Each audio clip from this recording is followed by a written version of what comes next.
Sekarang kita akan masuk ke segmen terkait dengan pembuatan geometri. Saya tidak akan mengajarkan bagaimana menggunakan SketchUp, tapi saya akan memberikan beberapa poin-poin terkait dengan bagaimana kita membuat model yang bisa digunakan dalam simulasi akustik ruang.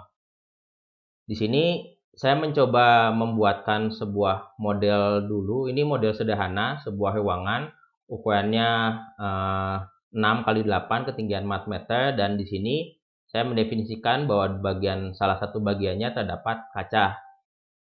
Di sini yang harus diperhatikan adalah pada saat kita membuat geometri menggunakan SketchUp, yang pertama adalah dipastikan bahwa satuan yang digunakan adalah meter, karena satuan ini menjadi penting karena nanti pada saat kita mengekspor ini ke format yang bisa digunakan oleh eSIMPA, dia akan otomatis menggunakan sistem sistem metrik yang digunakan. Jadi kalau misalnya menggunakan meter, dia sudah mendefinisikan bahwa satu meter di sini sama dengan meter yang digunakan di sana.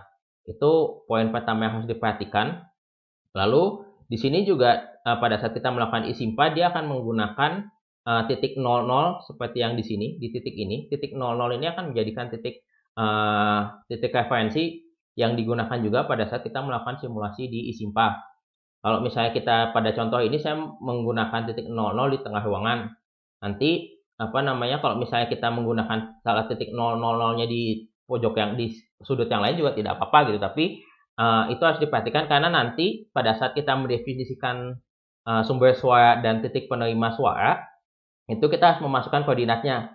Sehingga kalau kita melakukan di tahap ini melakukan asal-asalan, maka untuk memasukkan koordinatnya menjadi sesuatu yang agak lebih sulit. Jadi saya sarankan tetap berpatokan pada koordinat yang digunakan pada di SketchUp. Jadi pada saat membuat modelnya harus diperhatikan titik koordinatnya seperti apa. Lalu hal lain yang harus diperhatikan adalah karena eSIMPA ini menggunakan konsep particle tracing, jadi konsepnya adalah ada partikel yang datang ke sudut datang dan sudut pantul, sehingga dia tidak bisa mensimulasikan diffraksi dari permukaan. Kalau misalnya saya gambarkan, jadi sebentar. Kalau misalnya saya gambarkan sekilas, maksudnya konsep white tracing itu adalah kalau misalnya dia hanya berfokus pada konsep di mana apabila terdapat, misalnya kita punya permukaan seperti ini, lalu konsepnya adalah dia akan mematok kontekannya adalah kalau ada sudut datang, maka akan ada sudut pantul. Nah, energi dari sumber suara ini dia akan berkurang berdasarkan parameter koefisien absorpsi di sini. Dan karakteristik pantulan ini sebenarnya ditentukan oleh parameter yang disebut dengan scattering coefficient. Jadi kalau misalnya kita punya katakanlah sebuah bidang yang misalnya berbentuk zigzag seperti ini dengan detil, ini pada dasarnya dengan ukuran yang kecil, pada dasarnya tidak bisa disimulasikan bagaimana scatteringnya karena memang software ini tidak punya fungsi seperti itu. Jadi yang bisa dilakukan adalah kita membuat bidang ini sebagai sebuah bidang yang datar, lalu mendefinisikan parameter scattering coefficient. Jadi itu adalah parameter yang menjelaskan tentang bagaimana perilaku pantulan yang di dalam simulasi ini. Dan ini adalah jadinya pada dasarnya keterbatasan ini membuat kita harus diperhatikan pada saat membuat geometri gitu. Jadi untuk membuat geometri tidak perlu sampai terlalu detail sampai semua bidangnya harus dibuat, tapi yang penting adalah kita bisa mendefinisikan semua bidangnya dengan jelas. Itu yang harus diperhatikan pada saat membuat geometri.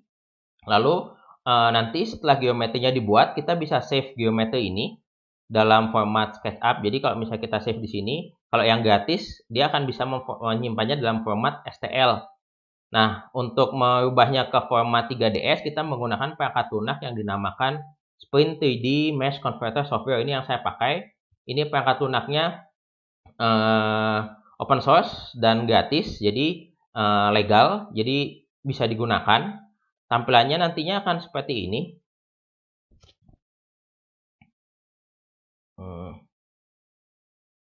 Ini tampilannya. Jadi pada dasarnya kita tinggal buka